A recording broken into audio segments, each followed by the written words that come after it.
Posso começar? Estamos gravando. Amém. Pode iniciar. Então, hoje o nosso estudo ele vai ser um pouquinho mais leve do que foi da última vez, e talvez não tanto acelerado. Eu vou tentar. E como a gente está continuando sobre essa questão da capará, né, é importante, por exemplo, a gente falar sobre Pêssamo, né, para que tudo aquilo que a gente vai envolver o Machia vai estar sempre na Torá. Por isso que é importante a gente estudarmos a Torá e entendermos a Torá. Eu vou entrar na questão do Pêssamo e de como esse Moedim, né, essa festa judaica, ela é poderosa. E refletir no Machia. Segundo, para salvar o mundo no Calvário, acho que o milagre de Pedro é o favorito de Deus. Ele fala sobre isso com frequência nas Escrituras e fez do mês de Pêssamo o começo de todo. Isso se encontra em Êxodo 12, no verso 2. Ele até se define pelo evento. No início dos 10 mandamentos, ele se apresenta assim: Eu sou o Senhor, teu Deus, que te tirei do Egito, da terra da escravidão.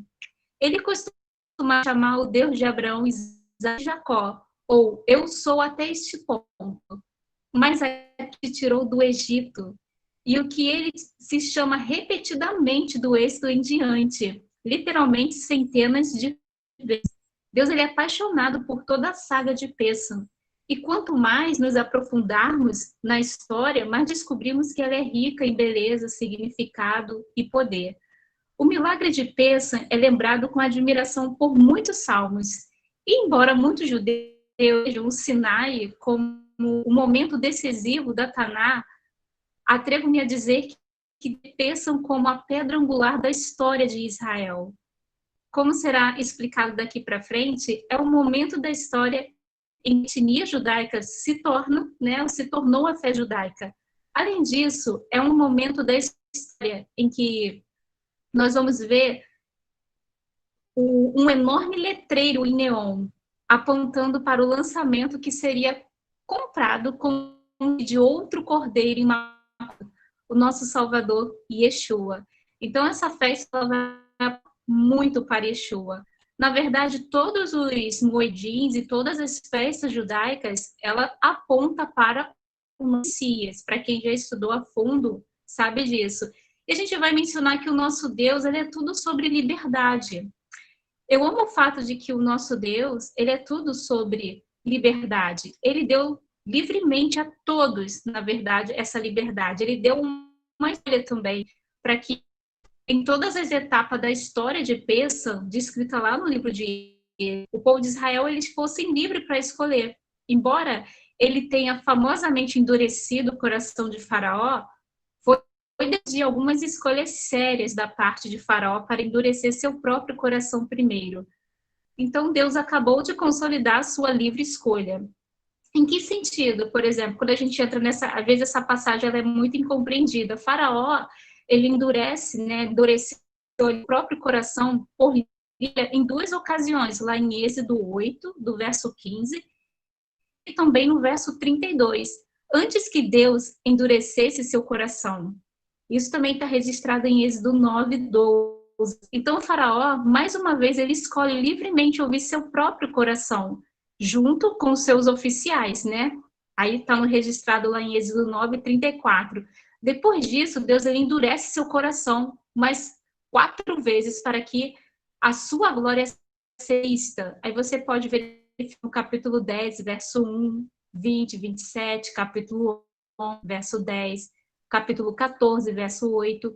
Então, é praticamente como se Deus ele estivesse concedendo o desejo de Faraó. Você quer ficar duro? Pois então você vai ficar duro. E através disso, Deus demonstra, na verdade, a glória dele. E é o que nós vamos estar vendo, né, e falando daqui para frente. Por isso que eu falei que essa aula hoje ela é um pouquinho mais leve, né? Então, ele também deu verdade ao seu povo, não só tipo para Faraó, tipo como ele com a escolha de Faraó, ele também deu liberdade à nação de Israel sobre seguir ou não o plano. Eles não foram resgatados do anjo pela força. Ele deu uma cláusula tipo de optar por, para que a morte ela passasse sobre suas casas, você deve sacrificar um cordeiro e derramar seu sangue no batente das portas. E este foi o ato de fé. Foi uma resposta ao mandamento de Deus, que é uma promessa. E todos os que acreditavam que era verdade e agiram de acordo, eles foram salvos. Isso significa que aqueles que escaparam do Egito escolheram livremente obedecer e segui-lo pela fé, não apenas por causa de seus ancestrais. Este é o mandamento em que o povo de Israel se tornou uma comunidade de fé. Esse mandamento no qual Deus ele impôs foi o momento que Israel se torna uma comunidade de fé. Geralmente a nação judaica, eles vêm dessa forma. Como mencionamos, por exemplo, os 10 mandamentos, eles são introduzidos pelo lembrete de Deus de que ele gosta de libertar escravos. E o comando, quando ele subsequentemente estabelece o restante da Torá, é o seguinte: essas são as leis que você deve estabelecer diante deles. Se você comprar um servo hebreu, ele deve servi-lo por 6 anos, mas no 7º ano ele será liberto sem pagar nada. Registrado esse texto em Êxodo, no capítulo 21, do verso 1. Que assunto estranho para começar um novo código de governo, vida espiritual e ética. Mas Deus ele está determinado, o povo não deve estar em escravidão, eles devem ser livres. Então essa é a mensagem de Pêssah. É disso, por exemplo, que se trata o Êxodo. Deus ele leva a sério a liberdade de libertar o seu povo. E Deus ele trabalha no decorrer dos anos com uma memória, né? Então ele nomeado, vamos assim dizer, por Deus, né? Lembrar é muito importante para Deus. Ele mexe com as nossas memórias o tempo todo dentro das Escrituras, pedindo-nos ser. Eu acho que uma das melhores estratégias de Hassatan, de Satanás, é escurecer nossa memória. Se nos lembrarmos do que Deus fez, do que Ele disse e de quem Ele é, podemos ter fé nele hoje e confiar no amanhã. O oposto também costuma ser verdadeiro. A ação de seda, né, de Pêssah, é uma experiência, assim dizer, de ensino multissensorial, instituída pelo próprio Deus, para impedir que as pessoas elas se esqueçam. Então, envolve visão, olfato, paladar, tato também, e foi projetada para ensinar geração após geração a incrível história e mantê-la viva na memória coletiva judaica. Isso até os dias de hoje. Hoje, a celebração da família, por exemplo, ela é baseada em 4 xícaras de vinho, Haggadah, ou revelação, que é como uma ordem de serviço. Existem 10 diferentes que cada um dos 4 copos representa, mas geralmente o primeiro copo é sobre santificação, e sendo para Deus. O segundo é o momento de contar a história. Então você vai abrir ali os textos e você vai relembrar sobre esses eventos. O terceiro é bebido após a refeição, quando o povo judeu ele costuma, né, dizer graça pela comida. E o último, que é Halel, vem depois dos cânticos e salmos de ações de graças. Ou seja, cada item de comida na mesa simboliza algo da história. O pão matzah, né, que é o pão sem pão seco, ele representa a secura da escravidão, em contraste com a riqueza e a bênção do vinho, que representa a liberdade. Também se acredita que o fermento ele representa o pecado e que este é um tempo, por exemplo, para acabar com todo o fermento, com todo o pecado. A amargura das ervas amargas, né? Ela do sofrimento e assim por diante. Então, cada aspecto da noite ajuda o povo judeu a se lembrar dos milagres que Deus fez por ele e até revivê-los. Não se trata tanto de relembrar algum evento perdido na areia do tempo, mas de reviver a história e torná-la parte da vida hoje. Uma esperança para o futuro. Foi esse mesmo Seder de Pêssah que a última ceia que comeu com seus discípulos. Então, da maneira judaica, foi o pão ázimo de Pêssah que ele quebrou quando disse a seus discípulos que fizessem isso em memória de mim. E foi um dos 4 copos de vinho que ele bebeu quando falou sobre isso, representando o seu sangue. Bebemos também para lembrar o sangue que comprou nossa liberdade e fez com que a morte também nos passasse. Veja que um trabalho, Deus ele faz conosco hoje, é um trabalho multissensorial. Ele é, de todos os modos, a personificação e o cumprimento da história de Pêssamo. E lembraremos o que ele fez por todas as vezes que comemos o pão e bebemos o copo, né? Então, ele trabalha da mesma forma, porque nós estamos falando da mesma celebração, não é diferente. E vamos entrar na questão, por exemplo, das 4 etapas da libertação. O oprimido dos israelitas, a quem os egípcios estão escravizando. Vendo aqui para vocês Êxodo 6, do verso 5 ao 7. E lembrarei-me da minha aliança, portanto, diga aos israelitas, eu sou o Senhor, e vou tirá-lo debaixo do jugo dos egípcios, vou libertá-lo de ser escravo deles, e o resgatarei com um braço estendido e com poderosos atos de julgamentos, e te tomarei como um próprio povo, e serei Deus, e então sabereis que eu sou o Senhor teu Deus, te tirei do jugo dos egípcios. Até esse ponto. A tradição judaica afirma que os 4 copos representam outros aspectos da redenção listados nesses versículos de Êxodo. Por exemplo, primeiro vai mencionar, eu te tirei de debaixo do jugo dos egípcios, né? Este é o primeiro estágio da libertação, o resgate prático e real do cativo.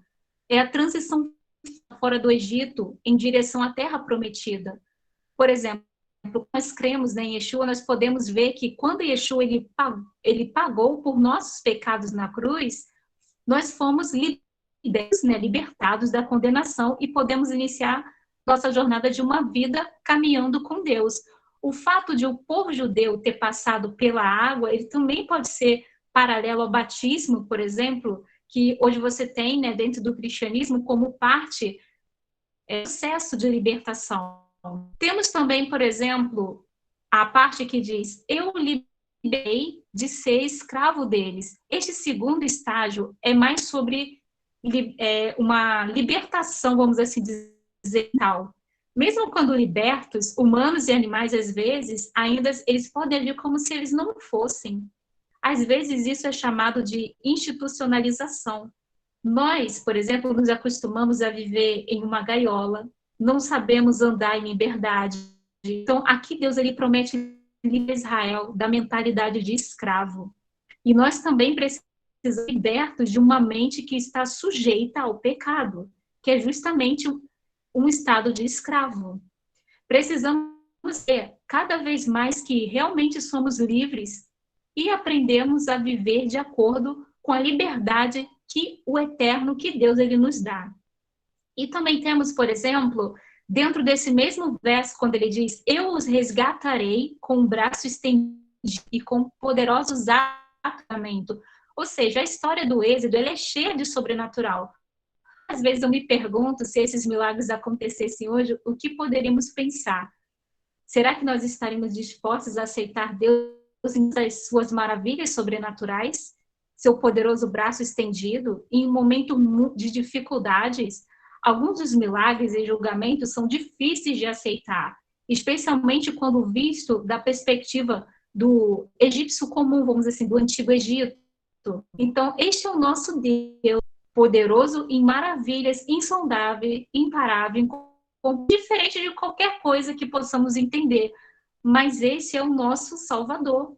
Ele quer que abracemos a sua e que nós deixemos, por exemplo, que ele decida como as coisas elas devem ser feitas.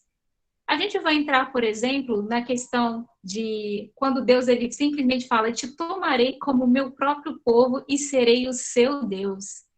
O objetivo final é o relacionamento. Deus ele quer intimidade com o seu povo. Então, pode-se ver o deserto, ele vem representando como na verdade você consegue caminhar em intimidade com Deus. E Deus olha para trás naquele momento, né, logo após o êxito, como uma espécie de lua de mel com o seu povo. Por exemplo, quando nós lemos em Jeremias, no capítulo 2, do verso 1 ao 3, o próprio Deus ele menciona, e é que o Senhor diz, lembro-me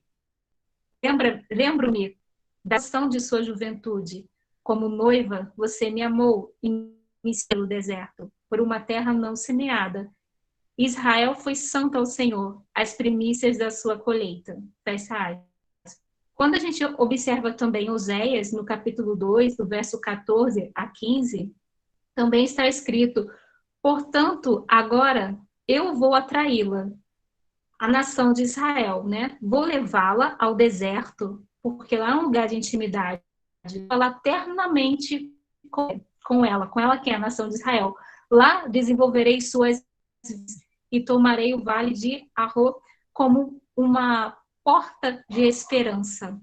Lá ela responderá aos dias de sua juventude, como no dia em que saiu do Egito. Fecha aspas. Uma vez eu vi um pastor dizendo que uma sobremesa é algo que você quer e não precisa, mas o deserto é algo que você não quer, mas você precisa.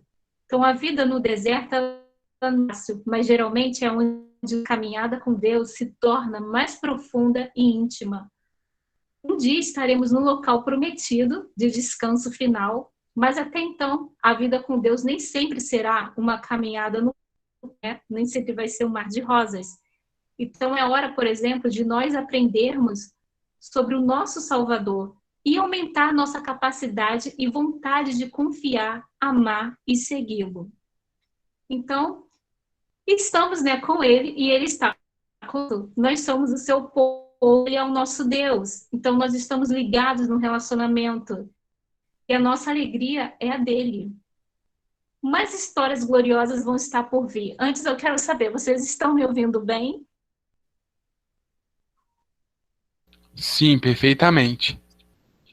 Perfeitamente. Tudo bem. Vou continuar então. Portanto, por exemplo, a gente vai entrar nessa questão, embora, por exemplo, essa seja apenas a ponta do iceberg, ao pensar sobre a história de Pêssamo e o seu cumprimento em Yeshua, o nosso Messias, é importante vocês entenderem, porque vocês vão entender o cumprimento dela em Yeshua. É fácil ver porque esse evento ele é tão crucial, é uma prévia tão perfeita da nossa história de salvação. Deus lembra Israel de quem ele é e o que ele fez por eles o tempo todo nas Escrituras, repetidamente acrescentando os eventos ao seu nome. Como ele mesmo diz, você sabe, sou, né, a que trouxe você para fora do Egito. Ele sempre menciona isso. E como todos nós, né, os israelitas, eles precisam também, né, muito serem lembrados, e nós precisamos ser lembrados também. Mas Jeremias, por exemplo, ele escreve algo curioso sobre essa descrição. Está lá em Jeremias 16, do verso 14 ao 16. No capítulo 23, também, verso 7 e 8, diz também a mesma coisa, ou seja, é um muito importante. Eles estão chegando, declara o Senhor, quando não será mais dito, tão certo vive o Senhor que tirou os israelitas do Egito, mas será dito, tão certo quanto vive o Senhor que trouxe os israelitas da terra do norte, todos os países onde ele os havia banido. Porque eu os resgatarei da terra que eles foram espalhados, seus ancestrais. Ou seja, ele está dizendo que ele não vai ser, tipo, Deus ele vai ser lembrado também como Deus que resgatou Israel na diáspora dos quatro cantos da terra. A história de Deus, os israelitas, né, ela ainda não acabou. Deus realmente tirou os israelitas, por exemplo, de algumas terras, da terra do norte, da Rússia, dos arredores, e de todos os países, né, para os quais eles foram banidos, né, por quase 2.000 anos. Mas a gente sabe que existem muitos israelitas vivendo fora, né, da terra onde Deus demarcou que Israel ficasse. Ou seja, isso daí o Messias está fazendo. Não é amplamente conhecido, para vocês terem noção, por esse nome, né? Mencionando que ele será conhecido em Jeremias, ainda não é por esta ação, né, necessariamente. Mas está dos dias, né, que vai ser conhecido. A restauração física, prática e real de Israel, ela ocorreu, né, praticamente, vamos assim dizer, alguma parte dela ocorreu no século passado, principalmente quando entra aqui na questão de Judá. Agora, em espírito assim, de oração, né, antecipadamente, para a restauração de Israel. A gente poderia, por exemplo, se juntar sempre a orar pela nação de Israel. Lá tem uma comunidade, por exemplo, messiânica, que eles intercedem direto, por exemplo, pelo povo judaico. Porque a gente vai entrar numa questão que nos últimos 19 séculos, né, nós temos juntos, né, do que no século, praticamente no século, vamos ter muitos judeus vindo à fé no Messias. Vamos entrar nessa também, porque vocês vão entender essa questão de capará, porque ela está ligada com essa questão do sangue do Messias. Então, eu vou entrar aqui numa questão bem interessante, né? Porque, por exemplo, Pêssam, né? E a Páscoa cristã, por exemplo, vocês já pararam para pensar, são comemoradas em momentos diferentes. Eu não sei se algum de vocês tem com judeus e vocês já repararam esse tipo de coisa, né? Mas tem um porquê que isso acontece. Às vezes, a celebração de Pêssego, né, e da Páscoa cristã, vamos assim dizer, elas coincidem, né, mas às vezes elas podem demorar semanas. E por que que isso acontece? Se Yeshua ele morreu em Pêssego, por que a igreja cristã marca sua morte e ressurreição, por exemplo, em um mundo diferente? E como eles se separaram? Então, a gente vai entrar nessa questão de como a data é definida, né? O calendário, por exemplo, pelo qual as festas bíblicas elas recebem suas datas, é muito diferente do calendário ocidental.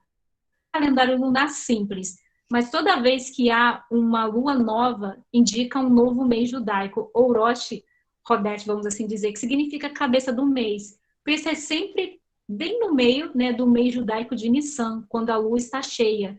Então Deus ele diz que será o primeiro mês do ano, em Êxodo 12:2.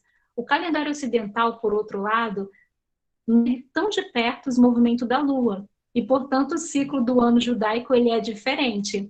Mais do que isso, né? O plano de fixação ele precisa das datas, né, de acordo com a lua, que não é uma questão simples. Às vezes, os feriados judaicos eles são comemorados 2 vezes quando há uma discrepância sobre o dia exato, apenas para estar do lado seguro. Nós temos, na verdade, antigos, né, assim, o céu ele era vigiado com cuidado, e em seguida a mensagem de quando o feriado era ser observado era enviada as mensagens, né, às comunidades judaicas em todas as partes por faróis e mensageiros. Mas, por exemplo, é claro que não era um método infalível, e alguns desordeiros samaritanos durante aquele período eles, na verdade, acendiam fogueiras, né, alarmes também na hora errada, né, para confundir e agravar deliberadamente o povo judeu. Então, tipo, a definição se tornou uma luta de político dentro da diáspora judaica durante aquele período. Como é que ocorreu essa divisão que nós temos hoje? Nos primeiros séculos, por exemplo, após Yeshua, né, os primeiros lembraram-se naturalmente de sua morte e ressurreição, todo Pêssamo, que foi quando, né, na verdade, aconteceu. Então, quando você sempre menciona a Santa Ceia do Senhor, entre aspas, na verdade, a gente está falando de Pêssamo, tá? E é curioso que eu fui perguntar para uma amiga minha, porque aqui no Brasil, parece que tem algumas igrejas que comemoram por mês, outras por semanal, eu não sei muito bem como é isso, né? Mas, por exemplo, eu perguntei para ela na Europa, ela até me ensinou que as igrejas lá, mesmo a católica, por exemplo, na Europa, são sempre anual e é em Pêssamo, que eu achei bem curioso. Isso aqui foi só uma informação, tá? Então, vou continuar aqui. Nos primeiros séculos, por exemplo, como a gente mencionou aqui, naturalmente, exemplo, como eu falei,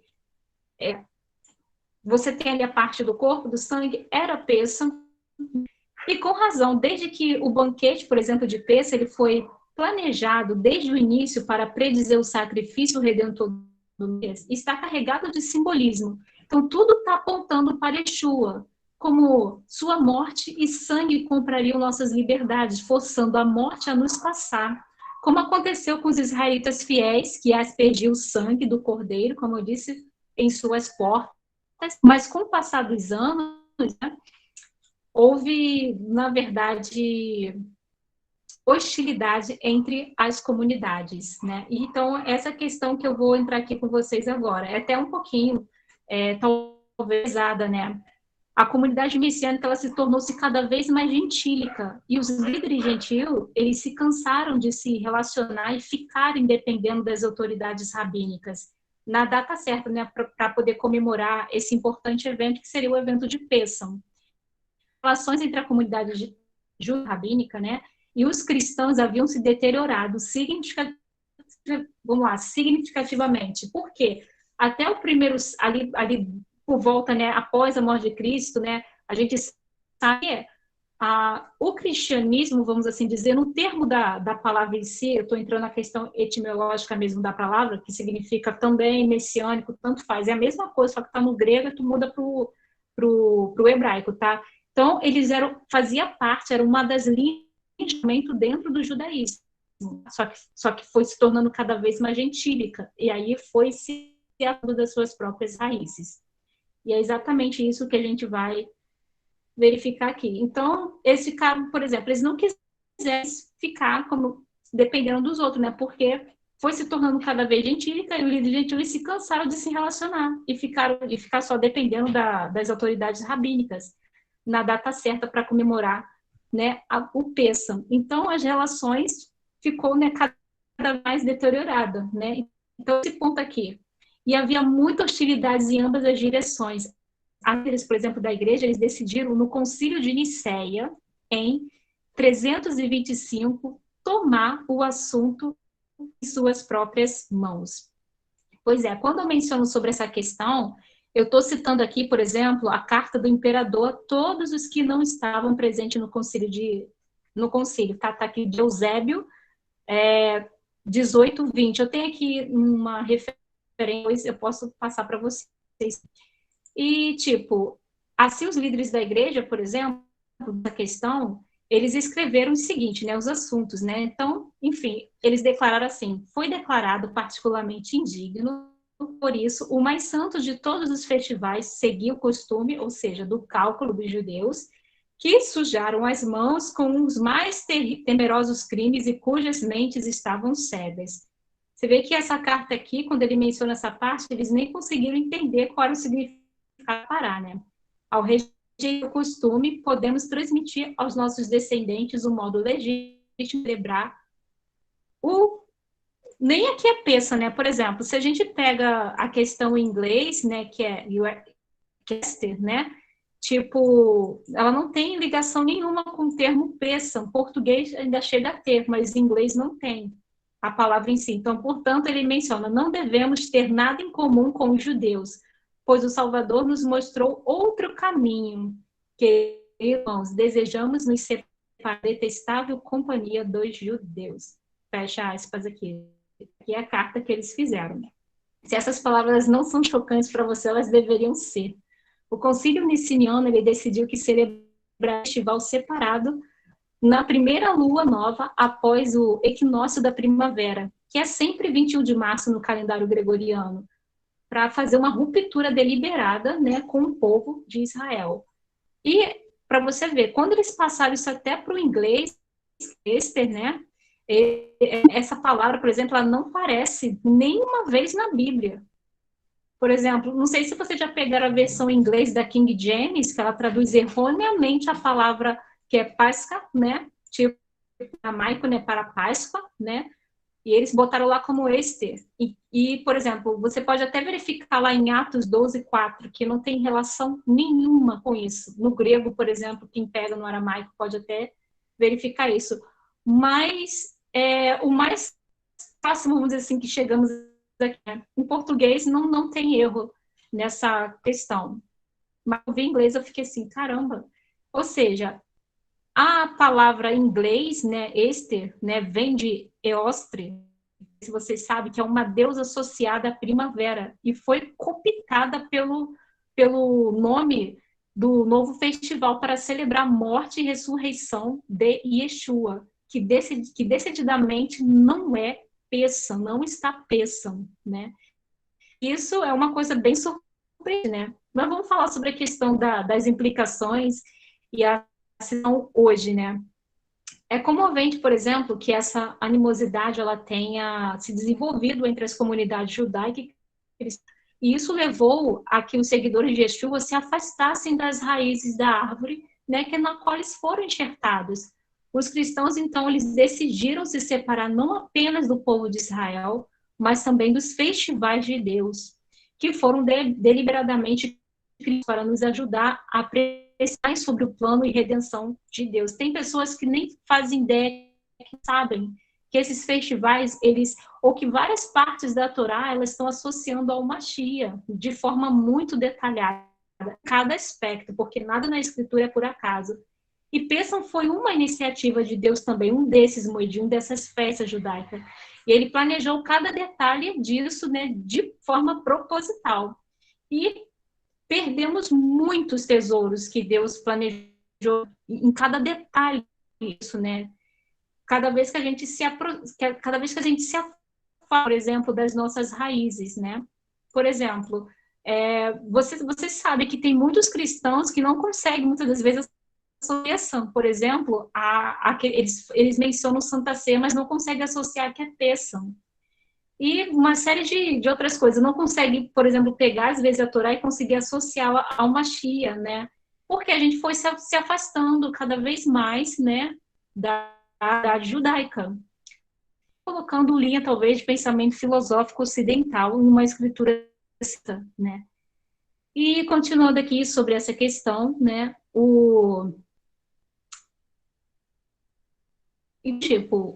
infelizmente, por exemplo, o Conselho Niceniano, ele decidiu em nome de todos os cristãos, né, a partir de então, que Pêssam não tinha relevância para eles, nesse sentido. E é por isso que você não vê muitos cristãos hoje fazendo oração. Então, os cristãos foram cortados das raízes de sua fé, sua herança, as próprias festas de Deus, estabelecidas em sua própria Bíblia, mas também a mensagem de Yeshua tornou-se cada vez mais obscura e estranha, inclusive ao povo judeu, não só os cristãos, né? A igreja se tornou-se uma zona, inclusive, proibida, estrangeira e gentílica para os judeus. Os judeus não conseguiam nem associar, alguns séculos atrás, que isso era uma linha de pensamento judaica. Você vê que, às vezes, tem historiadores bem recentes que vão descobrir, esse livro é nosso, para você ter noção. E, tipo assim, isso é algo muito recente. Então, os dois foram, por exemplo, separados, né? E a raiz do mal, inclusive do antissemitismo, entrou no cristianismo. Infelizmente, durante grande parte da história da igreja, o povo judeu ele foi perseguido, torturado, foi assassinado nas mãos de cristãos, entre aspas, né? Por simplesmente serem judeus. Isso aconteceu especialmente nos tempos de Esther, vamos assim dizer, né? Eles nem colocaram como paz na versão mais em inglês, mas em português isso muito menos, né? Alguns lugares os judeus estavam bem mais. Então, quando multidões enfurecidas, né, vamos dizer assim, contra aqueles que eles consideravam os assassinos de Cristo, ou seja, não havia nenhum entendimento que o próprio Cristo deu a vida, né, para os nossos pecados, que ele mesmo menciona que ninguém tira a vida dele, que ele a dá voluntariamente. Olha só a mentalidade que as pessoas elas tinham durante aquele período dos cristãos, elas não é, por exemplo, hoje da escala em que essa triste declaração ela é. Então não é algo muitas das vezes que é ensinado na escola bíblica dominical ou mesmo nas aulas de história da igreja. Então é uma de informação entre o povo de Israel e a igreja. E nós estamos separados há tanto tempo que ainda temos muito que fazer e muito trabalho. Agora, vocês podem, às vezes, até entender como os antimissionários, eles tentam distorcer as escrituras, porque tem esse cenário, né? Tentam distorcer muitas das coisas, porque, às vezes, eles estão levando a coisa para o lado emocional. O povo de Israel ter sido ferido lá atrás, machucado lá atrás, com inquisições, com porgões, com nazismo, etc. e tal, e eles iam isso ao cristianismo. E, às vezes, eles têm dificuldade de enxergarem a verdade.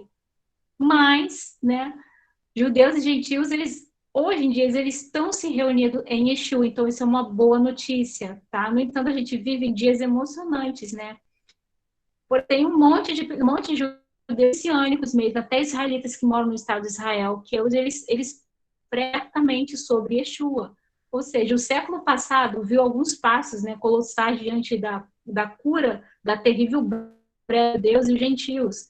Mas os judeus, eles passaram, vamos dizer assim, a acreditar em Yeshua como Messias nos últimos 19 anos do que nos últimos 19 séculos anteriores juntos.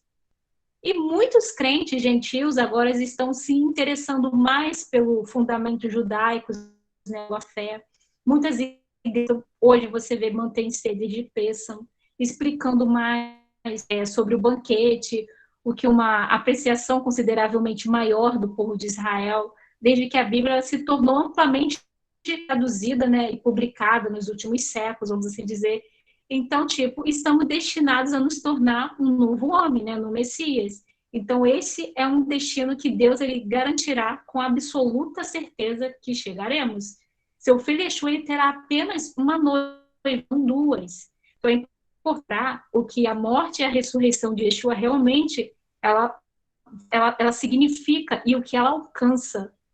E até mesmo a gente pode até lembrar do que Paulo, né, o apóstolo Paulo, ele falou lá em Colossenses 2, do verso 14 ao 17, ele menciona, quando você estava morto em seus pecados e na incircuncisão de sua carne, Deus fez viver junto com ele, Deus fez essas pessoas viver junto com ele, quando nos perdoou de todas as nossas transgressões.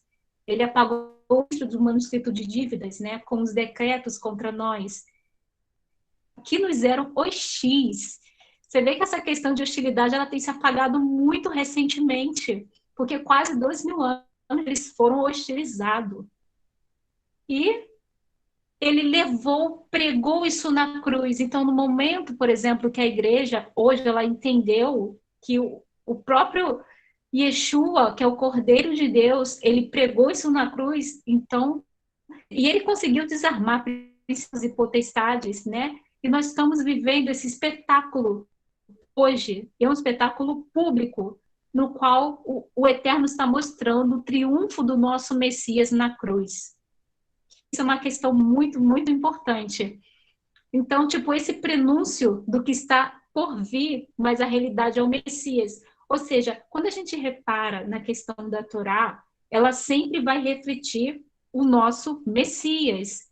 Ele vai refletir muito aberta. Então, é importante nós entendermos isso. Eu vou tentar... Vocês estão me ouvindo bem?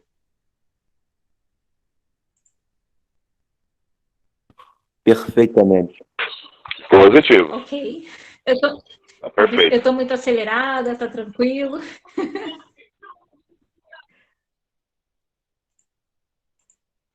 Continue assim, Cadima. Tudo tá fantástico, Roberto. Tudo bem. Então, eu vou Tá continuar. fantástico, Roberto, tudo. Eu vou continuar aqui sobre essa questão, né? Hoje, por exemplo, a gente pode entrar até na questão, se, por exemplo, como é que a gente celebra, né? Como é que a gente vê essa questão do Peça, né? Então, de uma maneira, como eu mencionei, vamos dizer assim, de uma maneira extraordinariamente, né, multissensorial, a festa de Peça, ela vai retratar a salvação e libertação de Israel do Egito. E ela vai prenunciar a salvação. E essa salvação, ela é o Messias, ela vem preparar do Messias. Vai trabalhar para o mundo inteiro. Né? Isso, por exemplo, da história de Peça, a gente tem ali uma questão de 1.500 anos depois. Então, é um festival de liberdade da escravidão do pecado. Não é por acaso, o ano judaico, como eu mencionei, ele começa nesse ponto, de acordo com a palavra de Deus para Moisés, né? Quando menciona, este é o mês que será o seu começo de mês. Este será o primeiro mês do ano para você, conforme Êxodo 12, 2. Esta é a maneira, né, Deus nos informar do estado cósmico dos próximos eventos. É um relógio, né? Como todas as outras festas judaicas que eu mencionei, ele é um prenúncio de Yeshua. Pensa, ele fala de seu trabalho expiatório como Cordeiro de Deus. É muito interessante e benéfico cavar o simbolismo de Pêssamo. Ao estudar, né, e celebrar este banquete, vamos assim dizer, que foi planejado pelo próprio Deus. Podemos enriquecer nossa compreensão, né, de sua história de salvação e desenterrar todas as pistas, sugestões que o Deus teceu lá para a nossa instrução. Ele usa visão, olfato, paladar, tato, além de ouvir, né, e experimentar a história, né, para nos ensinar as verdades que ele deseja que compreendamos, né.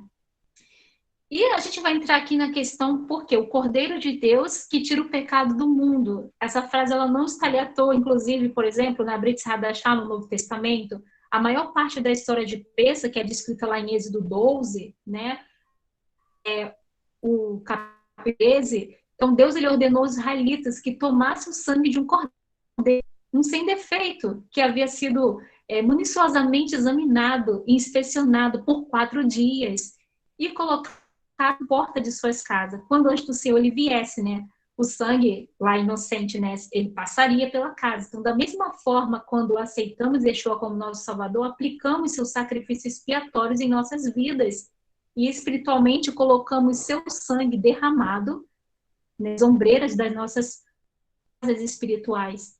Então, Deus ele nos livra da penalidade e nos liberta da escravidão do pecado. A última ceia, por exemplo, foi uma refeição, como eu mencionei, de Pessa. É bom vocês dizem isso, que Yeshua comeu com seus discípulos. O povo foi obrigado, por exemplo, a apresentar seus cordeiros durante aquele período lá do judaísmo do segundo templo ao sacerdote para inspeção, 4 dias antes de Pessa. Foi nesse mesmo dia, 4 dias antes de Pessa, que Yeshua ele se mostrou em Jerusalém, né? Veio montado no jumento aos gritos de Osana, que significa salve-nos. Então, no 4º dia, nos 4 dias seguintes, né, os líderes religiosos o interrogaram e o testaram, mas ele passou no teste com cores vivas, vamos assim dizer, porque ele é o cordeiro, né, e é impecável. E para que os fariseus, durante aquele período, tentaram encontrar alguma coisa de errado em Yeshua, ele estava sendo testado ali como um cordeiro normal.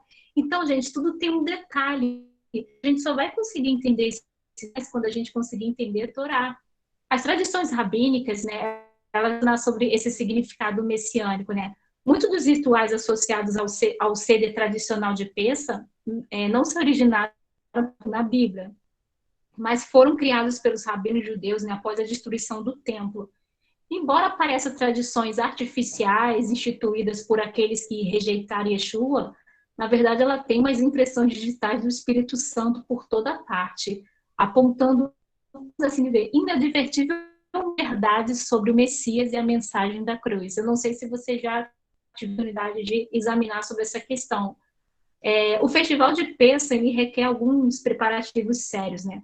Por muitos dias, né, da véspera do feriado, as famílias judias observadoras, né, elas limpam completamente suas casas, removendo tudo que contém, né, fermento para cumprir o mandamento, conforme está em Êxodo 12:19, que menciona, durante 7 dias não se encontrará, né, fermento em suas casas.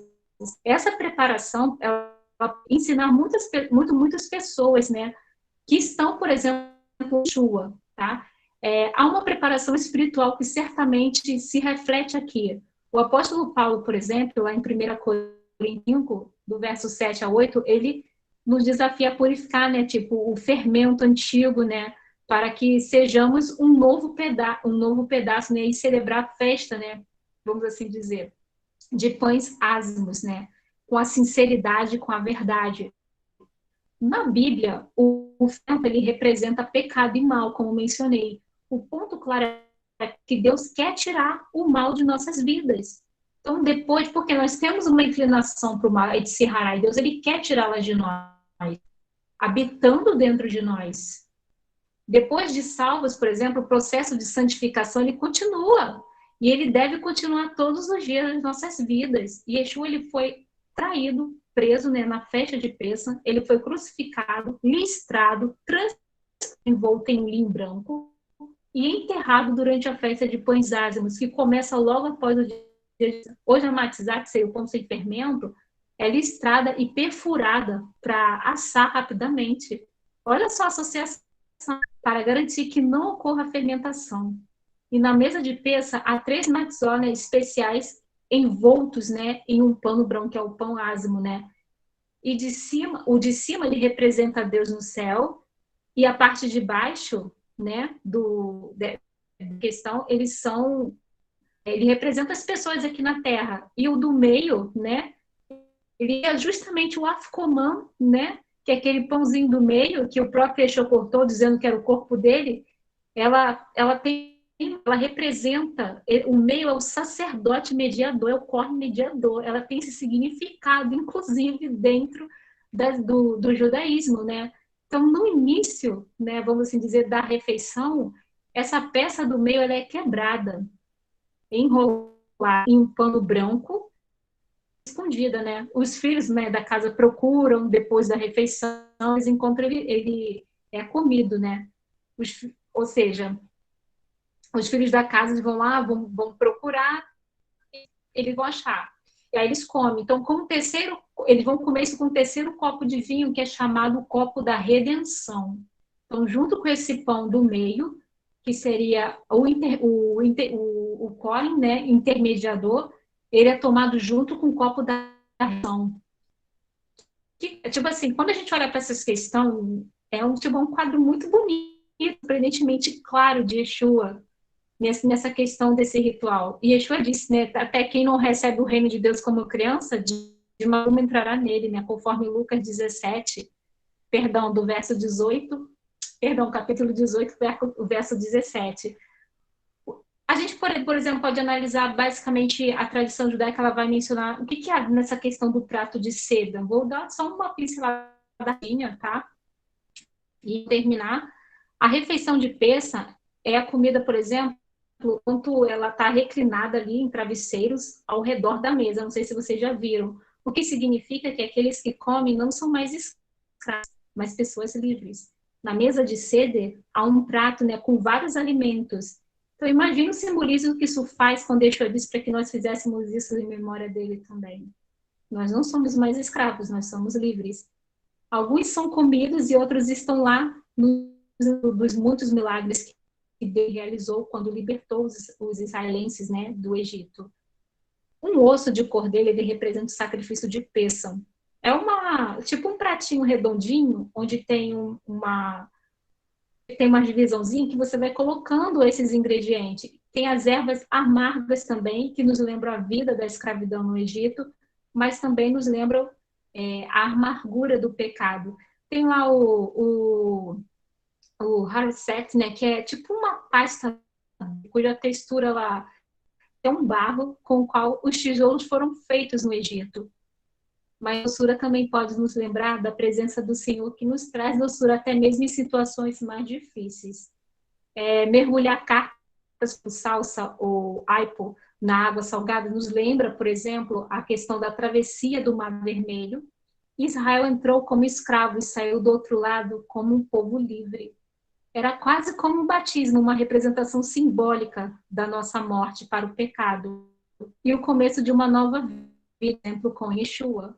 O ovo, por exemplo, ela é uma adição posterior de Seder, né? Alguns dizem que representa o povo judeu, que apesar da severa perseguição, sobreviveu por 4.000 anos. O ovo, por exemplo, é um alimento, né, que fica mais difícil, fica mais resistente, quanto mais você o cozinha. Assim como aqueles que estão em Yeshua ficam mais fortes quando passam por pressões e provações.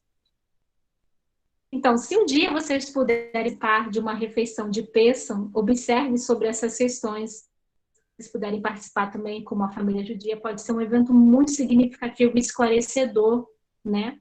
E os cristãos podem garantir muito com essa experiência, né? Ao aprenderem da fidelidade de Deus aos filhos de Israel, quando ele os tirou da terra do Egito para uma nova vida de liberdade. E isso está se refletindo nele também. Então, toda vez que nós pensamos, por exemplo, isso nos traz a memória de tudo aquilo que está refletindo na Torá e que será refletido em nós. Eu mencionei sobre essa questão porque entra, por exemplo, na Torá, por que ele é o cordeiro de Pêssamo? A Torá diz que a vida da carne está no sangue. E eu tenho dado para vocês sobre o altar para fazer capará, que é expiação, reparação, purificação, perdão, redenção, sobre suas vidas. O sangue é a vida para fazer a expiação. Lá em Levítico, do versículo 17 ao 11, né? Vai cá. O Talmud, por exemplo, lá em Avili, em Zerharim, por exemplo, 6a, ele menciona o seguinte: certamente a expiação, que é a capará, ela só pode ser feita com sangue, como ele diz, pois é o sangue que fará a expiação, capará, em virtude da vida. Então, quando a gente entra sobre essa questão, você vê o seguinte, no Talmud Bavli, no Tratado de Yomá 5a, diz o seguinte também: será que a imposição de mão, ou seja, a mão na cabeça do animal, né, expiação faz a capará? E os rabinos respondem: não, a expiação capará ela vem através do sangue, como é dito, pois é o sangue que faz expiação, capará, em virtude da vida. Quando a gente pega aquele texto, né, como eu li para vocês nas outras superiores de Isaías 53, menciona que o Messias ele vai ser o homem de dores. Essa, na verdade, é uma profecia messiânica, né? Quando você pega os Targum de Yeshayahu, né, de Isaías, que essa questão da profeciânica, ela começa no capítulo 50, a partir do capítulo 52, no verso 13, tá?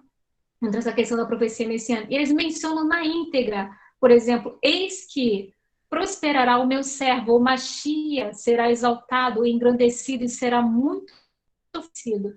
O próprio Targum conta, por exemplo, para o Machia, quando vocês pegam para ver o Targum, menciona mesmo assim, dentro desse texto de Isaías 53, eles mencionam assim, por exemplo, que o reino de seu Machia, menciona assim, bem, tipo assim, de forma bem aberta. Por exemplo, os Star Wars, eles passam muito isso. Quando eu mencionei sobre, por exemplo, a questão do Zohar, que fala lá do salão do aflito, né, que agora é para dentro desse salão que o Mashiach ele vai convocar todas as aflições, dores e sofrimentos de Israel para recair de si, se ele não aliviado os filhos de Israel de suas tristezas e tomado o fardo sobre si, não haveria ninguém que pudesse suportar o sofrimento de Israel como punição pelo descumprimento da Torá. Porque está escrito, as nossas doenças, ele quem? O Mashiach suportou. E as nossas dores, ele carregou. Isso está ligado à festa de Pêssam, porque foi em Pêssam que isso tudo ocorreu. E agora é o Mashiach quem está afastando os sofrimentos, as aflições dos habitantes do mundo. Não é mais o Mishkan, não é mais o tabernáculo, não é mais o Beit HaMikdash, não é mais o templo. Isso está, porra, eu até mencionei para vocês. Tem vários comentários rabinos, por exemplo, como o do Sadia Gaon, ele menciona, ele, o Mashiach, comparado com aquele que limpa com fogo os membros da nação que cometeram pecados graves, ou aqueles que cometeram pecados leves, que lava com lexívia, aqueles que integrantes foram culpados por infrações leves. Ou seja, ele está mencionando que quem é uma chia, ele entra com a mão do lavadeiro. Eles fazem essa observação lá em Malaquias 3:12, isso está em Debate 6, esse comentário. Também, para quem quiser, depois eu posso enviar para vocês esses caros com as referências. O Ramban, né, e o Abravanel, por exemplo, eles são lá de 1100 e biscoitinhos, né, 1194, outro de 1437, eles também vão mencionar, da mesma forma, Yeshayahu, né, que Isaías escreve um homem de sofrimento e familiarizado com a doença, né, conforme ele cita 15:3, desprezado e zombado, mas por fim vingado e considerado superior aos seus detratores. Ou seja, aqui você tem, e eles botam assim, Ramban e Abravanel, no entanto, eles entenderam que Isaías 53, ela é pertinente, por exemplo, ao próprio Mashiach. Tem vários textos aqui de rabinos, por exemplo, que eles vão mencionar sobre essa questão. Abraham, por exemplo, Abraham, ele vai mencionar porque ele, o Mashiach, irá oferecer a sua vida, amará a sua vida até a morte, conforme Isaías 53:12, e o seu nome será, e o seu sangue, perdão, fazer expiação pelo povo, junto do Eterno.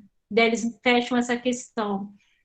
quando você entra na questão de Naftali Ben Asher, também ele vai mencionar, ele faleceu lá em 1607, ele fala que a enfermidade que deveria ter caído sobre nós, carregada por ele, significa o Mashiach Ben Yosef, que morreu por nós, que é o servo sofredor, porque a pena que ele tem de carregar deve ser tão severa. Qual é o seu pecado e qual é a sua transgressão? Exceto que ele vai suportar o castigo de Israel, de acordo com as palavras, ferido de Elohim. Então, quando alguém diz para você que esse verso, por exemplo, nem que o judaísmo ele também faz associação de Pessah ao Mashiach. Então, quando vê, às vezes, algum antimissionário dizer que não faz, vocês precisam sempre estudar. Ele não é monolítico. Então, essa ideia, ela está dentro do judaísmo, assim, tanto os judeus dizendo, no Testamento inteiro é uma visão judaica. Davi, por exemplo, ele menciona sobre o seguinte, né? Nós achamos evidências em todos os períodos de que a morte do Mashiach, Ben Yosef, era considerada como tendo o poder para expiar os pecados de Israel e purificar a nação. E ele está mencionando sobre essa questão. E isso foi a mesma coisa, por exemplo, que foi passada no Testamento. Quando você tem Yeshua, por exemplo, quando ele fala que ele não fez por meio de sangue, de bode, etc., mas foi pelo próprio sangue. Eles vão fazer associação à questão de Pessah também, né? Pois, segundo quase todas as coisas são purificadas com sangue, de fato. Sem derramamento de sangue não há perdão de pecados. Porque ele está citando Levítico, isso aqui foi uma visão apenas dos hebreus, não. Foi tanto direcionado aos hebreus que esse pensamento ele está no judaísmo. Então, toda essa de Pessah, ela está ligada ao nosso Messias. Então, eu vocês a sempre estudar a Torá com diligência, prestar atenção, porque principalmente nos moedim judaicos ou até coisas que estão fora, sempre vão fazer uma associação tipo extraordinária ao Messias. Então eu vou encerrar por aqui porque eu falei muito. Alguém quer fazer pergunta, quer acrescentar? Fique à vontade. E obrigado pela oportunidade. Amém. Shalom, Roberta. Muito bom. Muito bom mesmo. Posso contribuir, Brandel? Mas é claro. Brandel, posso estar contribuindo aqui? Roberta deu uma aula sobre Pessah, né?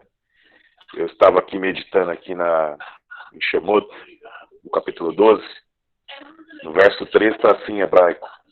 Daberu, falai, Elkol, para toda Edat, congregação Israel, né, de Israel. Lemur, dizendo, Beacer, em 10, Lechodesh, desse mês, Hazer, desse mês, este, né, que significa, no caso deste mês, vai que trarão, Lachem, eles, ou para eles, né? Para eles, trarão para eles, Ishiser. Vou dar uma paradinha aqui nessa parte do versículo aqui. No português, né, é traduzido, trará cada um para si um cordeiro. Né? Mas nós sabemos que a língua hebraica é uma língua que se move. A palavra Ish aqui é homem, né? Ishiser. Ishiser seria homem-cordeiro. Né? Então, por exemplo, no dia 10, Lachem, vai que Lachem, né? Trarão para eles um homem-cordeiro. Né? Mas na gramática você pode também traduzir cada um cordeiro. Né? Ou seja, e alguns rabinos aí do Talmud diz que esse texto aqui está se associando com Mashiach. Então, corroborando o que a Roberta falou aí referente ao pensamento rabínico, que o Mashiach, né, a festa de Pessah, ela está associada a Mashiach. Inclusive, você vai encontrar rabinos do Talmud que vai falar sobre essa expressão aqui, Ishiser, né, que traduzido em português, cada homem um cordeiro, né? Mas aqui temos um trocadilho, né? Lechem e Shitzer, um homem cordeiro. Né? Então é algo muito interessante. O que me chamou a atenção também no que a Roberta falou aqui, né? Sobre a questão de Pêssar, a primeira coisa que Deus faz quando tira o povo é restaurar o quê? O calendário. Né? Então, ou seja, quando você pega aqui o começo de Êxodo, dá para entender que eles tinham um calendário, né? Mas esse calendário ele foi restaurado. Né? Que Deus falou assim, esse dia será o primeiro do mês do ano.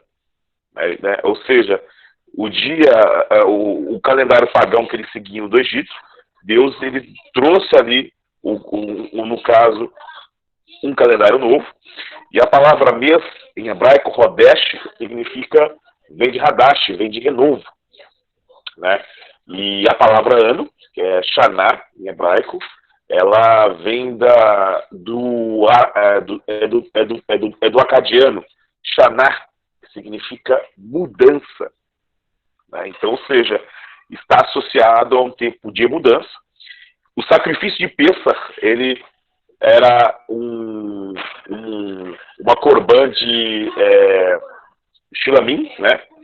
Seria uma oferta pacífica, e as ofertas pacíficas elas eram trazidas em gratidão. Então aqui está dizendo que o cordeiro de Pêssar, que era celebrado e no caso comido, ele servia de agradecimento de um livramento, ou seja, quando o povo foi tirado ali do Egito, houve um livramento, e a palavra livramento em hebraico é Yeshuat. Yeshuat. É o nome de Yeshua com a letra Tav no final, né? Que é livramento, né? Então, ou seja, agradecendo o livramento de Deus, Yeshuat, e também, né, agradecendo pelo novo tempo, né, que Deus iria colocar sobre, no caso, as pessoas, né? Então, essa foi a minha contribuição. E eu queria deixar uma pergunta para a Roberta, né, aproveitar que a Roberta está aqui, é a professora de hoje, sobre o conceito de Afikoman, né? Nós sabemos que os essênios aí, eles seguiam esse conceito, mas os essênios, eles não utilizavam o cordeiro, né? E também eles não reconheciam o templo, que já estava corrompido, como um local santo. Mas nós vemos nas escrituras do Novo Testamento, Roberto, que Yeshua ele reconhecia o templo como a casa do Pai, né? Como que você entende ele ter afirmado ali no jantar de Pêssar, ele ser o Afikoman, né? E não ter celebrado, e não ter matado um cordeiro para celebrar ali, né? Que seria uma semelhança com os essênios, né? Mas diferente dos essênios, eles o Yeshua reconhecia o templo como ainda um local que Deus ali agia. Queria a sua opinião sobre isso, Roberto.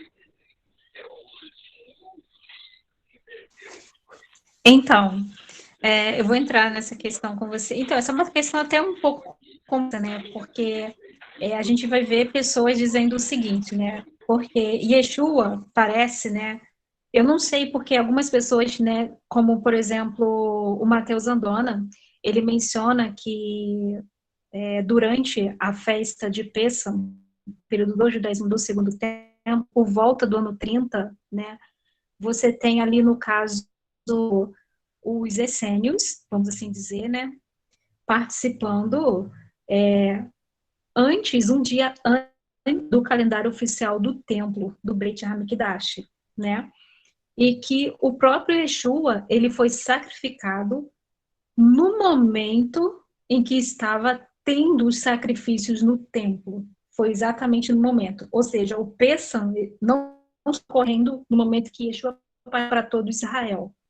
Tanto que eles mencionam, alguns historiadores, que esse Afikoman, ele pertencia aos essênios, né? Inclusive é um nome até que está no grego, né? Eles pertenciam aos essênios. Os essênios, eles não, eles tinham hostilidade em relação ao templo, ao Beit HaMikdash, no sentido de que estavam sendo dominados pelos saduceus, os fariseus, inclusive, como eles não tinham também sobre o Beit HaMikdash, eles fizeram um sistema paralelo, que seria as sinagogas, né? E nesse caso, Yeshua também não poderia chegar lá antes, vamos assim dizer, e apresentar o Afikoman, ou o cordeiro, vamos dizer assim, sacrificado, já que não estava na data certa do Beit HaMikdash.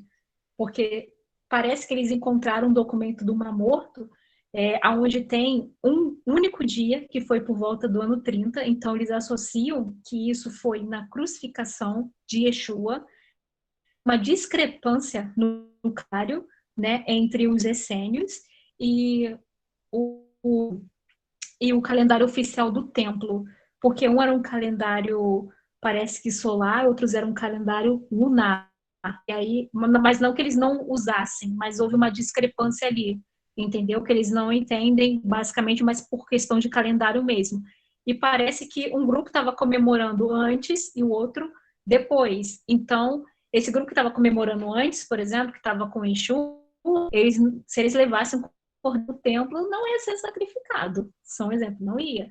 E parece que não foi planejado para ter sido antes, nesse sentido, para ensinar os discípulos de como seria, para passar isso para frente, ao mesmo tempo de que houve de fato.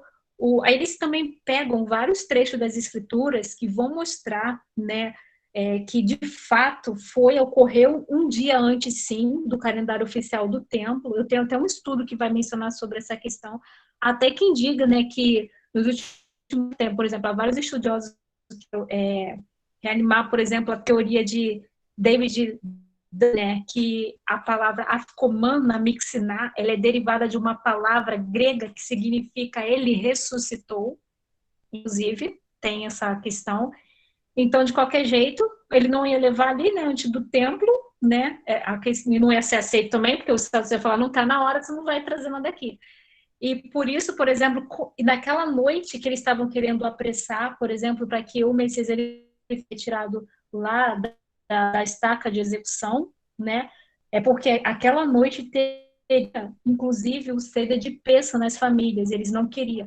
É porque quando eles vão entrar na questão do Shabat, parece que ali não está o Shabat semanal, e sim um Shabat que era um dia de descanso. Porque quando a gente entrar nessa questão de Pêssam, não vai mencionar, as escrituras não vai mencionar só que é um dia de Shabat, por exemplo, mencionando o 7º dia da semana. E parece que, por exemplo, que Yeshua, ele foi, na verdade, crucificado quinta-feira, e isso acho que foi quinta, aí para depois correr os de eleição, parece que ele ressuscitou no sábado, uma coisa assim, no Shabat, e foi bem tipo assim, olha, entre uma questão de 18 horas, praticamente assim, quando você faz essa contagem. Então, tem essa explicação do porquê ele não levou um cordeiro para o Beit HaMikdash, né? E isso, por exemplo, veio trazendo luz por causa dos documentos do Mar Morto. E acham, né? Acham, assim, a gente não confirma isso, né? Mas acham que o ano 30 por volta foi basicamente o ano que Yeshua foi sacrificado ali. Então foi, na verdade, no momento de Pêssego, quando os cordeiros estavam sendo sacrificados lá no templo, no Beit HaMikdash, era o momento que estava sendo, naquele momento também sacrificado, estava lá derramando o sangue, né, pela nação de Israel. Parece que foi junto com a festa de Pêssego, nesse momento. Então tem... Muito bom, Roberto. Muito bom, excelente aula. Excelente, excelente. Você tocou um assunto aí muito interessante. E o detalhe que você citou, referente a Yeshua não ter oferecido o cordeiro, né, que como tanto o templo quanto os fariseus celebravam um dia depois, então não teria como ele levar. E eu perguntei, né, pensando que você não tinha esse conhecimento, mas você demonstrou aí que está bem preparada para ser professora aí. Fiquei muito feliz aí pela resposta. Pela resposta. Poucas pessoas sabem isso que você falou. Poucas pessoas. Aí, então, fiquei muito feliz pela resposta aí. Eu falei para minha esposa, né? Se eu tivesse uma filha, eu gostaria que tivesse essa inteligência aí. Fantástico. Fantástico. Fantástico. Muito obrigada. Eu sou muito curiosa em relação às escrituras, então é quase difícil não ter ouvido falar de alguma coisa às vezes. É claro que tem muita coisa que eu não ouvi, mas aquelas que estão no meu alcance, eu já vou lá, sou muito curiosa. Bom. Muito bom. A gente poderia marcar qualquer dia, aproveitar que você está dando esses aulas de sábado, para a gente gravar, Roberta, o estudo de Peça, né? Referente ao dia certo que Yeshua faleceu. Né? Esse estudo seria muito bom e ressuscitou, até mesmo para quebrar a questão católica de ensinar que foi na sexta-feira, né? E sabendo que esse entendimento já caiu por terra faz tempo. É claro que o Mateus passou um estudo muito bom sobre isso, o Mateus tem gravado, mas a gente poderia entrar em alguns detalhes que o Mateus não citou, né? Seria muito interessante. Com certeza a gente pode estar fazendo isso junto. A minha participação foi essa, deixar para os irmãos falar aí, tá? Eu fiquei feliz aí. Muito bom, excelente resposta, excelente. Sem palavras. Roberta, existe um detalhe no texto de Lucas. Vocês estão me ouvindo? Tô ouvindo. Tô ouvindo. Sim. Sim, sim.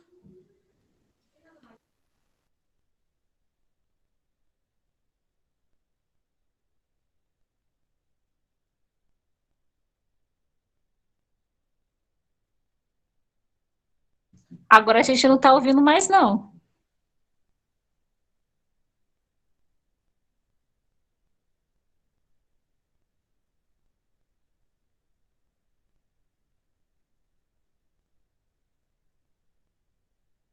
O som falhou.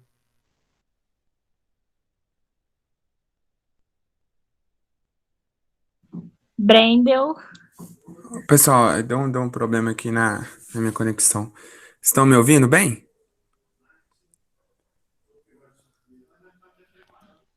Agora sim, Brendel. Amém. Existe um detalhe ali no texto de Lucas, né, sobre a celebração da Páscoa. Yeshua faz a utilização de 2 cálices, né? Primeiro ele pega um cálice, distribui, depois serve o pão e depois pega o cálice. Eu queria saber a sua opinião a respeito dessa distinção de cálice e qual o significado disso no seu conceito.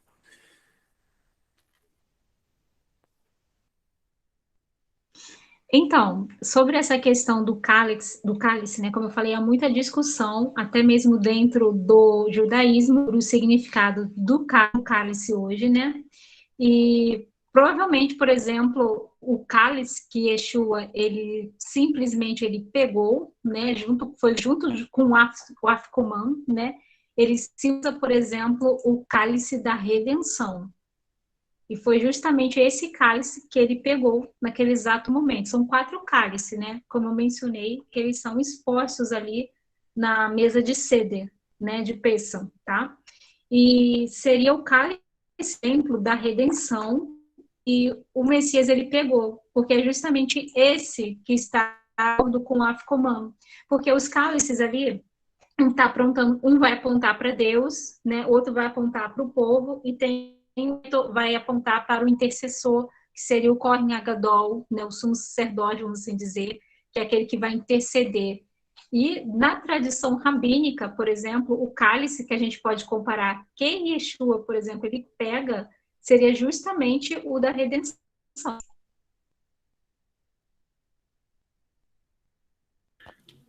Perfeito. Mais alguma? Não, muito obrigado. Respondeu minha pergunta.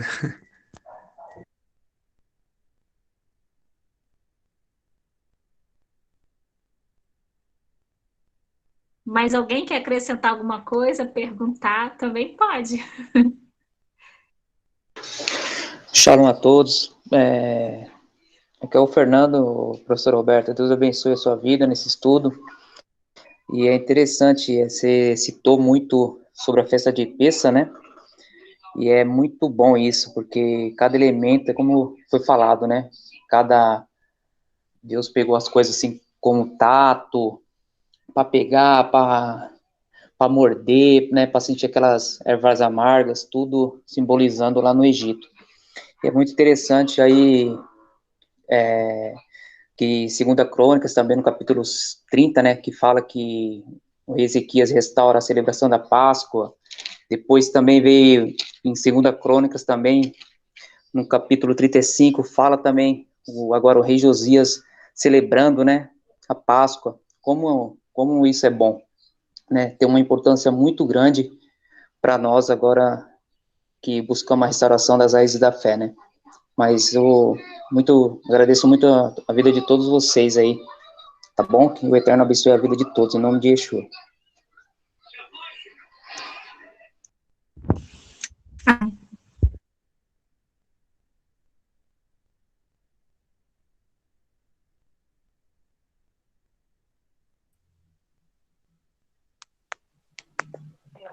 Roberta, já que ninguém perguntou até agora, eu tenho aqui o fragmento do manuscrito QMMT sobre a questão do cedro dos essênios, né? Que é muito semelhante ao cedro no caso de Yeshua, né? Só que o mais interessante é que nós vamos encontrar a palavra hebraica teirosh aqui, que seria o vinho novo, né? E o vinho novo ele era o vinho não fermentado, né? Você que tem uma grande desenvoltura na questão dos comentários rabínicos, você tem esse entendimento que os rabinos também celebravam com o teirosh ou com o vinho normal, que seria o Yein? Qual seria a sua posição referente a isso? Então, o que eu conheço sobre a questão da tradição rabínica, né? Inclusive, tipo assim, o judaísmo rabínico, ele se vale, né, vamos assim dizer, de 5 cálices de vinho, né? 4 são alinhados, né? Tipo, um por fora de uma forma assim, destaque, né? Tem o cálice destacado, que é o cálice, como se menciona, de Eliá, pois muitos judeus eles esperavam que Eliá aparecesse, né? Principalmente ao Mashiach, que se revelaria em um momento posterior. E por tal razão o cálice de Eliá ele é bebido durante a liturgia, né? Como até o Brandel ele pergunta sobre a questão dos cálices, né? A alegoria dos cálices. Primeiro você tem ali sobre a questão da santificação. Você tem o segundo cálice como se fosse o livramento das pragas do Egito. O terceiro, como que é aquele que Yeshua pega com a pã, que ele até mencionou do texto de Lucas, que é o da bênção, que é justamente o da redenção. E o quarto, né? Você tem ali que é a questão do louvor. E o quinto, né? Você que entrou na tradição rabínica, vamos dizer, que pertence ao de Eliarro, né? E entrando sobre essa questão dessa questão das taças, né? Eu acredito, tipo assim, eu não sei, na verdade, te responder essa questão, mas eu acredito que seja essa, tipo, me faz a pergunta novamente. Sim.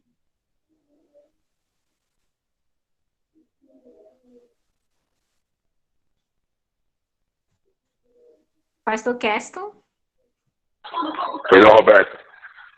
Me faz a pergunta novamente do cálice. Você mencionou que o cálice era... Os essênios, eles celebravam o ceder de Pessa, né?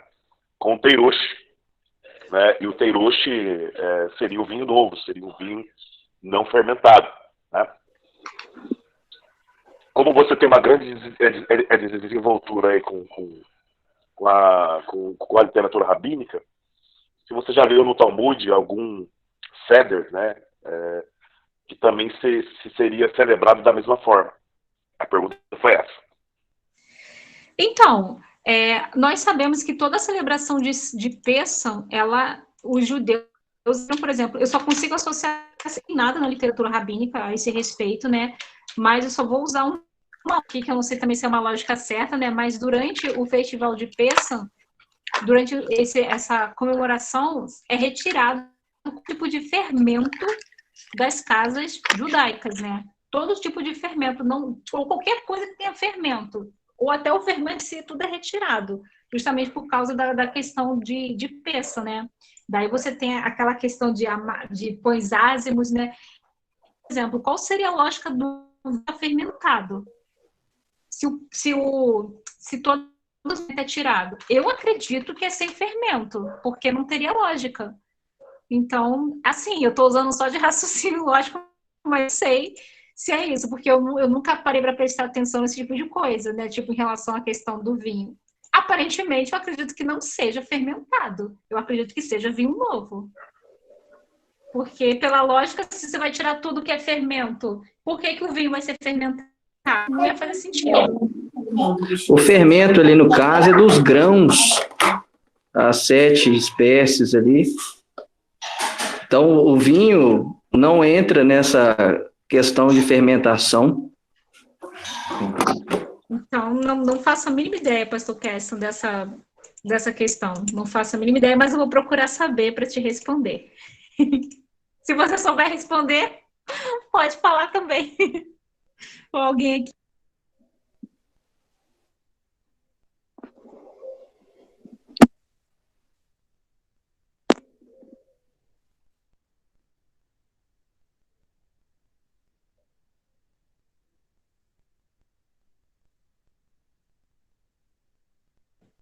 Ué, todo mundo ficou mudo, gente? Pode falar alguma coisa? Eu vou dar a minha opinião aqui. Perdão, Roberto, eu acho que o pastor Gerson já respondeu aí.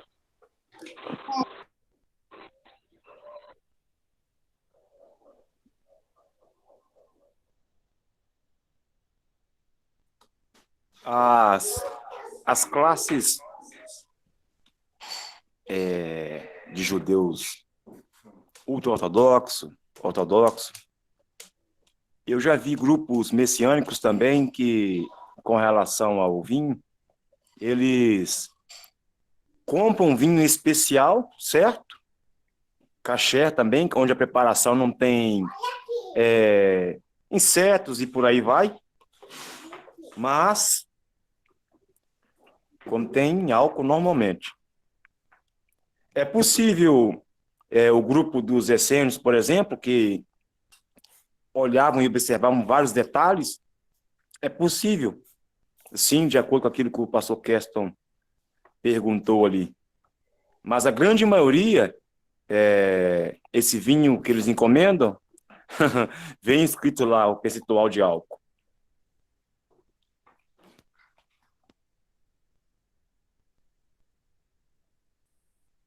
Vem álcool mesmo, mas eu não sei a questão histórica, entendeu? Que o pastor Keston me perguntou. Aí eu não sei, tipo, se tem alguma coisa na literatura rabínica que diz o oposto, né? Como o judaísmo é monolítico, eu não faço ideia. Que eu saiba, essa questão do vinho caché, né? Como você mencionou até então, ele tem álcool sim, mas eu não sei historicamente se não tinha a mínima ideia.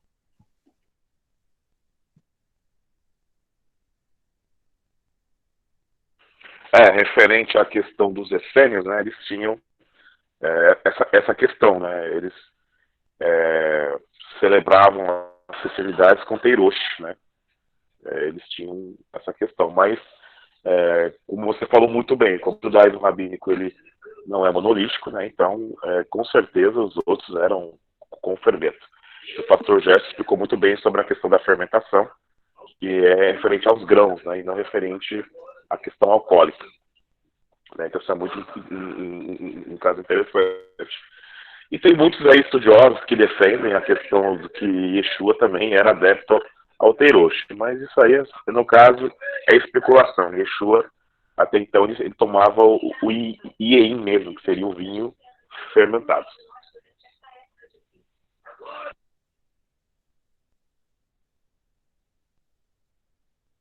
Tem até a questão ali da igreja de Corinto, né? É claro que vai haver divergência de opiniões também. Está na diáspora, a porcentagem da comunidade, em sua maioria, era gentílica, porém, Paulo é muito categórico ali, gente, vocês não têm comida em casa, bebida em casa, para se embriagarem, vocês estão se embriagando, a reunião de vocês está sendo vergonhosa, vocês estão se embriagando e estão cometendo glutonarias, Então, eu acho meio difícil se embriagar com suco de uva. Então, a questão ali é bem forte. Só quero deixar claro aqui para os irmãos, não sou apologeta a ingestão de álcool, é só a questão cultural mesmo. Porque se você olha até para o Estado moderno de Israel, o índice de alcoolismo lá é baixíssimo comparado aos outros países, porque lá é da cultura tomar o vinho é algo sagrado no meio judaico. Então, eles não vê por esse viés de ter que, como a gente diz aqui mineiramente, encher a cara, vamos dizer assim. Perfeito, você lembrou de fato que tem a ver com o vinho era alcoólico, sim, a questão de peso. Perfeito, você lembrou, tinha até me esquecido disso, essa questão de Paulo, tá na cara tinha, de fato, era fermentado. Eu só não sei se tem alguma linha de pensamento do judaísmo que vai mencionar o oposto disso. Mas na cultura judaica, como você mencionou, de fato, o judaísmo ele vê isso com muita naturalidade. A questão de bebida em si, de forma geral, não só de vinho. Mas eu também não bebo álcool, não, até porque eu nem gosto, tá, gente? Não gosto mesmo. Mas estou falando só questão histórica. Professora Roberta?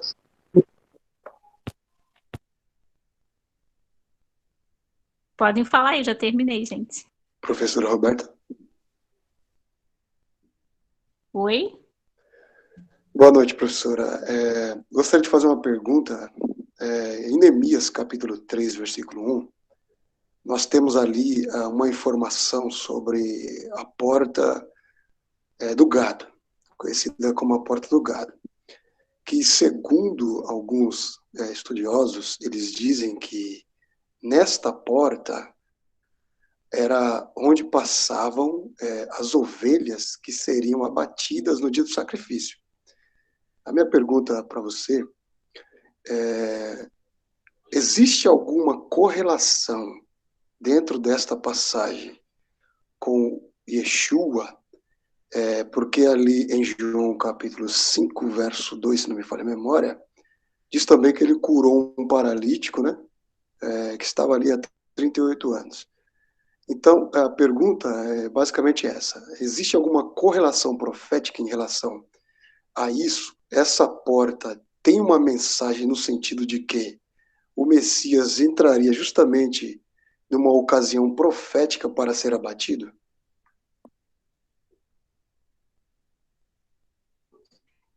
Eu precisaria estudar mais essa questão afinco para poder te responder essa questão. Eu não vou saber te responder essa questão, tá? Se alguém também aqui souber responder, vocês podem responder, tá? Eu realmente não sei te responder essa questão. Ok, professora, muito obrigado. Shalom, Maurício. Shalom, Maurício. Tudo bom, pastor? Está associado, sim. Está associado, sim. Está associado, sim. Eu tenho um estudo aqui muito interessante sobre isso, também qualquer dia eu posso estar passando aqui. Mas está associado, sim. Mas tem ali, tem alguns termos em hebraico ali que é fantástico ali, que está associado. Perfeito, pastor. Será muito bem-vindo, viu?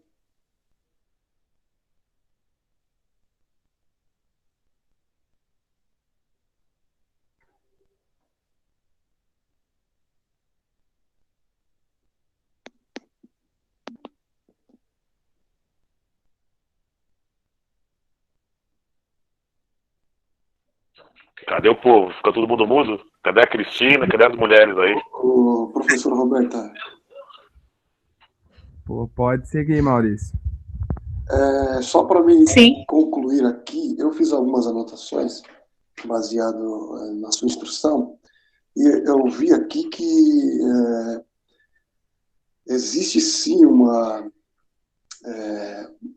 ideia mais famosa, né, das 4 taças, né, que você trouxe muito bem aqui, que eles são baseados, no caso, nos 4 verbos, que eles estão ali em Shemot 6, né?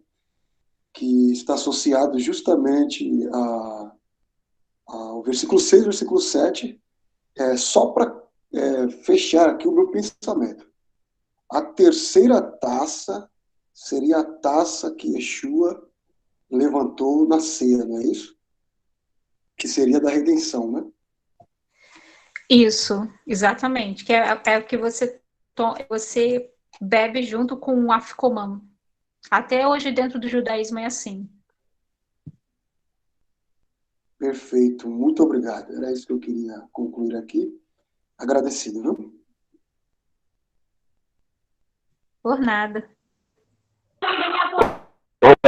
Roberto, referente às taças, tem aquela questão dos 4 filhos também, né?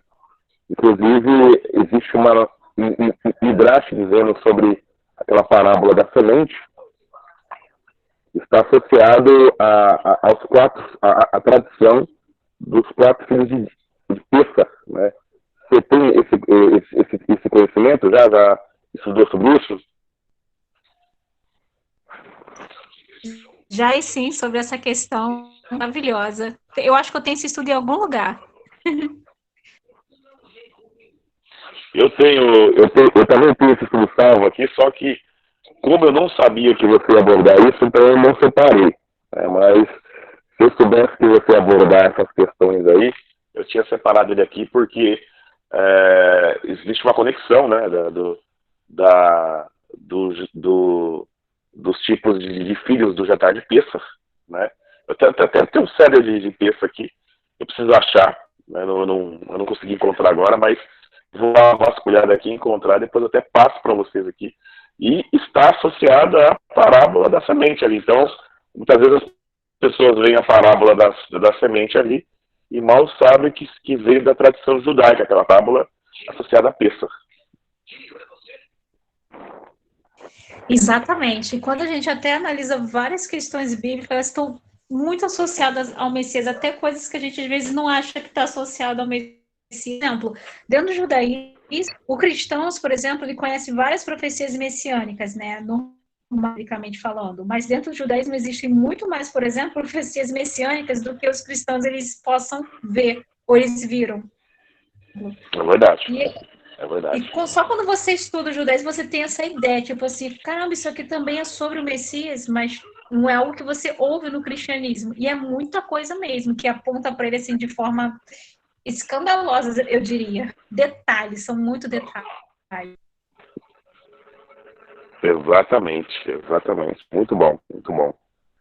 Para mim, o estudo foi excelente. Muito bom mesmo. Glória a Deus. Muito bom. Mais ninguém participar? Então, vamos encerrar. Amém? Amém. Para mim também muito bom, graças a Deus. Mais um aprendizado. Muitas dúvidas tiradas e muito aprendizado mesmo. Muito bom, graças a Deus. Amém. Ô, irmão Maurício, só podia fazer essa oração, então, agradecendo a Deus agora por nós. Amém? Muito prazer, meu irmão. Muito obrigado, viu? Oremos a Deus, né? Senhor Deus e Pai, graças te damos por mais uma oportunidade que o Senhor nos reuniu em tua presença, Senhor, para te adorar, te servir e honrar o teu santo nome. Tributamos ao Senhor toda a honra e toda a glória, adoramos ao Senhor na beleza da sua santidade, Senhor. Obrigado, Senhor, pela tua palavra. A exposição da tua palavra traz esclarecimento aos simples. Deus, agradeço ao Senhor pela vida dos professores, pela vida do pastor Kersto, seu servo também, que tem se dedicado ao ensino, pela vida, Senhor, da sua família, da sua esposa, o ministério que o Senhor confiou nas mãos do teu servo. Te apresento também a professora Roberta, Senhor, em tuas mãos. O Senhor continue capacitando-a, dando força, abençoando a sua razão, a sua memória, Senhor, para que possa absorver as lições, Pai, tiradas dos estudos para poder passar para o teu povo. Te peço que o Senhor abençoe todos os integrantes aqui presentes, todos os que participaram, aqueles que não puderam. Tu sabes as causas e as razões de tudo, Senhor. Pedimos que o Senhor esteja presente conosco, não só hoje, mas todos os dias das semanas. E pedimos que a tua graça esteja sempre conosco, nos fazendo lembrar qual grande libertação o Senhor efetuou nas nossas vidas. Pedimos, Senhor, nesta noite, que nos dê uma noite de paz, de alegria, uma boa semana em tua presença. Em nome de Jesus Cristo, Filho de Deus. Amém. Amém. Amém. Glória a Deus. Amém. Obrigado. Amém. Um abraço a todos. Amém. Deus abençoe a Boa todos. noite. Muita boa aula. Tá? Depois me manda aí, Brandel, que isso aí tem que ir pro YouTube também. Pode deixar. Muito bom, muito bom. Deus abençoe, Roberta. Parabéns aí pelo estudo, pela sabedoria. Né? Fico feliz aí pela forma que Deus está te usando. Obrigada a todos pela participação. Deus abençoe a cada um. Obrigada, Pastor Keston. Amém. Deus abençoe, filha. Tá com Deus aí. Irmãos, estou saindo, mas Deus abençoe a todos. Muito obrigado, viu?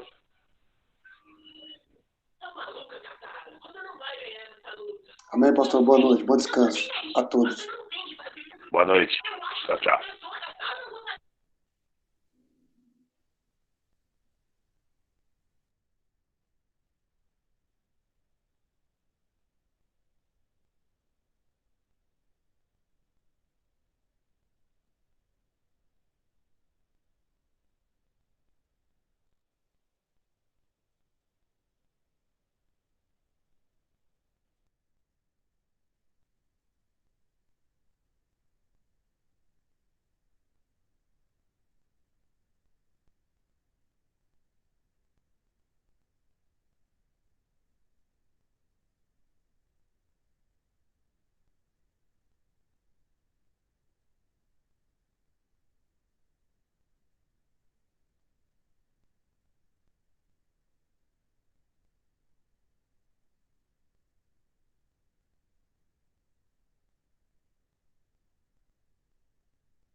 Shalom, meu povo.